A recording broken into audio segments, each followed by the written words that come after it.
A solidão em meio à multidão e o esforço de se encaixar-se. Você chegou até este ponto. É provável que já tenha vivenciado o seguinte cenário. Você está sentado à mesa, cercado por colegas ou familiares. Todos parecem à vontade, envolvidos, em conversas animadas, risos soltos, trocas rápidas sobre trivialidades do dia a dia, mas você está distante. Seu corpo está presente, mas sua alma, sua essência, parece estar em outro lugar. Aquela conversa, por mais barulhenta que seja, não toca em nada que realmente importa para você. É como assistir a um filme com o volume desregulado. Tudo soa fora de sintonia, dissonante. Você olha ao redor e uma pergunta silenciosa ecoa em sua mente. Será que sou eu que estou desconectado? Será que desaprendi a ser social? Ou será que, de alguma forma, passei a desejar uma conexão diferente, mais verdadeira, mais densa, mais significativa? Talvez o aspecto mais triste dessa experiência seja o esforço hercúleo que você empreende para se encaixar. Você aprende a sorrir no tempo certo, a concordar por mera educação, a elogiar sem sentir a menor sinceridade, a contar piadas leves e inofensivas enquanto carrega tempestades inteiras dentro de si. E assim, você vai vivendo com um nó constante na garganta e um teatro nos gestos. Não por maldade, mas porque sabe, com uma certeza dolorosa, que se disser o que realmente pensa, vai assustar. Se for honesto demais, vai afastar. E então, você se esconde, não por fraqueza, mas por uma tentativa desesperada de preservar algum laço, por mais frágil que ele seja. É um dilema silencioso e angustiante. Dizer a verdade e correr o risco de ficar só, ou fingir um conforto que não existe para manter alguma companhia, por mais superficial que ela seja. É nesse ponto que a mente começa a adoecer, a se fragmentar. Você se sente culpado por querer estar só, mas exausto por estar com os outros. Você anseia por um abraço, mas teme que ele venha acompanhado de exigências emocionais que você, em sua exaustão, não pode mais sustentar. Você quer ser compreendido em sua profundidade, mas aprendeu, pela via da dor, que a maioria das pessoas só quer que você se encaixe em seus moldes pré-estabelecidos. E então, gradualmente, quase imperceptivelmente, você começa a se retirar. Primeiro, dos grupos de mensagens instantâneas, depois das festas e reuniões sociais, em seguida dos almoços familiares e, por fim, das conversas longas e vazias ao telefone. Até que um dia, você percebe que sua vida se tornou mais silenciosa, mas, curiosamente, também mais leve. Essa epifania pode ocorrer em qualquer fase da vida. Aos 30, aos 45, aos 60 ou até mesmo depois dos 70 anos. A idade não importa. O que importa é o momento exato em que a alma desperta e com uma firmeza inabalável declara: chega de fingir. A história de Heloísa, uma professora aposentada de 62 anos, é um exemplo comovente dessa jornada. Mãe de 3 filhos e avó de 2 netos, Heloísa foi por anos o pilar inabalável de sua família. Organizava reuniões, cuidava da mãe idosa, estava presente em cada nascimento, cada aniversário, cada emergência. Mas sempre com a sensação de que era vista mais como uma função a ser desempenhada do que como uma pessoa em sua inteireza.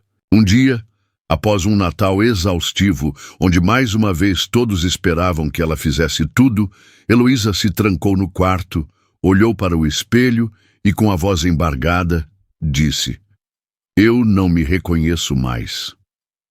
Naquela noite, ela chorou, sem saber exatamente o motivo daquelas lágrimas. Não era tristeza, mas um luto silencioso por si mesma, pela mulher que havia se perdido na incessante tentativa de agradar a todos. No dia seguinte, Heloísa começou a mudar. Saiu do grupo da família, parou de ligar todos os dias, começou a caminhar sozinha no parque e a frequentar encontros de leitura. No início, foi rotulada de egoísta, depois de deprimida. Mas ela sabia, com uma clareza cristalina, que estava, pela primeira vez em décadas, voltando para si. A história de Heloísa ecoa a de muitos outros. A de Sérgio, 44 anos, que largou o emprego corporativo para viver com menos e pensar com mais liberdade. A de Ivone, 53, que começou a escrever cartas para si mesma como forma de ouvir o que o mundo nunca quis escutar. A de Marcos, 38, que sempre se sentiu deslocado entre os amigos até entender que sua sensibilidade era uma força, não uma falha. E todos eles, sem exceção, enfrentaram a mesma acusação.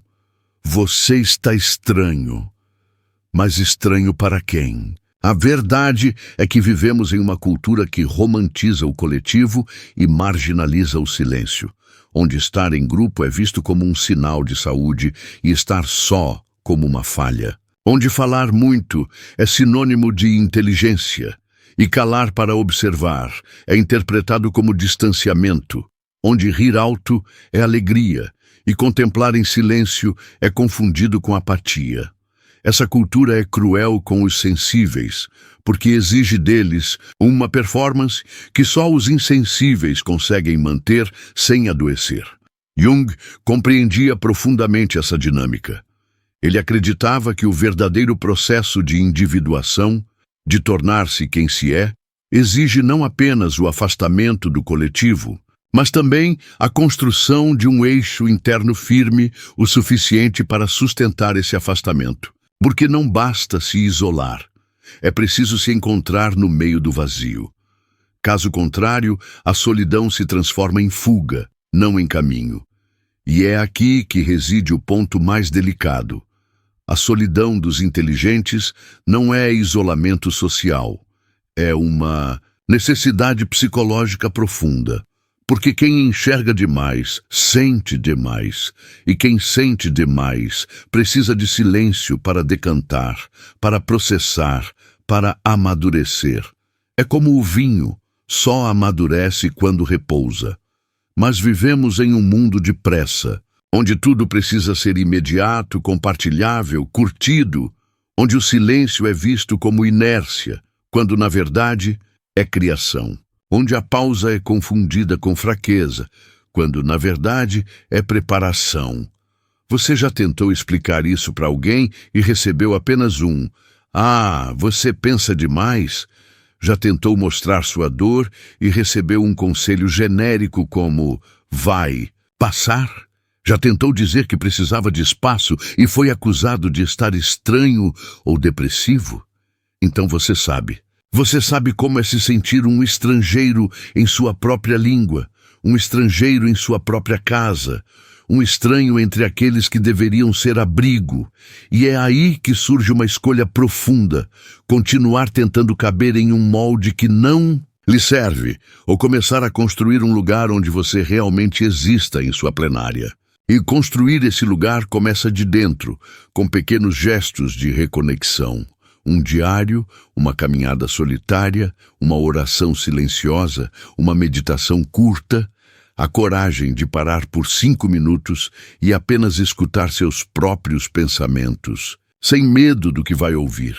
É por isso que, se você chegou até aqui e se reconhece em cada linha, talvez esteja pronto para dar um passo prático, não apenas emocional, mas simbólico também.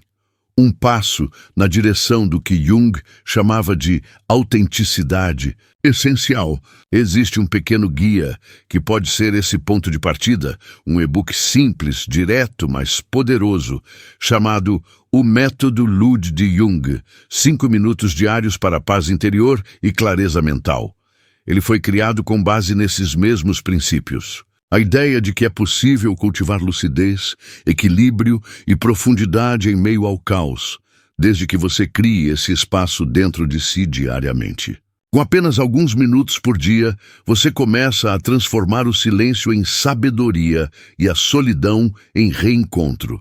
Se isso fizer sentido para você, o link está no comentário fixado deste vídeo. Talvez não seja uma cura completa, mas é um começo. E todo recomeço começa no exato momento em que você decide voltar para si.